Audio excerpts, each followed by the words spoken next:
કોડીનાર તાલુકાના ડોળાસા ગામે ઘઉંના પાક ઉપર વીજ તણખો ખરતા આગ ભભૂકી, 6 વીઘા ઘઉં બળી જતા 2 લાખનું નુકસાન.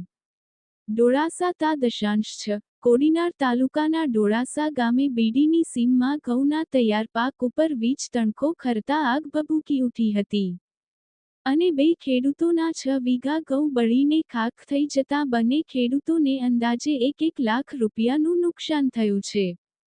ડોળાસા ગામના રામસિંહભાઈ માલાભાઈ મોરી અને તેમના નાના ભાઈ લખમણભાઈ માલાભાઈ મોરી બીડી વિસ્તારની સીમમાં 9 વીઘા જમીન ધરાવે છે. જેમાં બંને ભાઈઓએ ઘઉંનું વાવેતર કર્યું હતું, જે પાકી ગયા હતા અને ટ્રેક્ટર દ્વારા કાઢવાની તૈયારી હતી.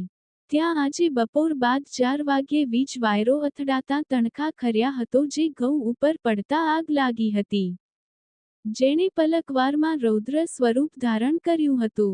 બાજુમાં વાડી ધરાવતા ધીરુભાઈ થોભણભાઈ મોરી ખબર પડતા તેઓએ આ ઘઉંના માલિક ખેડૂતને ફોન દ્વારા જાણ કરતા ઘરના સૌ ટ્રેક્ટર, પાણીના ટાંકાઓ સાથે દોડી આવ્યા હતા.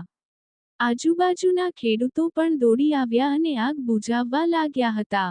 3 કલાકની સતત મહેનત બાદ આગ કાબૂમાં આવી હતી. આ ખેડૂતોએ ધોરણસરની કાર્યવાહી હાથ ધરી છે. ડોળાસા વિસ્તારના ખેડૂતોની વિદ્યુત બોર્ડને અપીલ છે, જે હાલ તમામ ખેડૂતોના ઘઉં પાકી ગયા છે અને પવન પણ હોય દિવસ દરમિયાન વીજ પુરવઠો બંધ રાખવા વિનંતી કરી છે.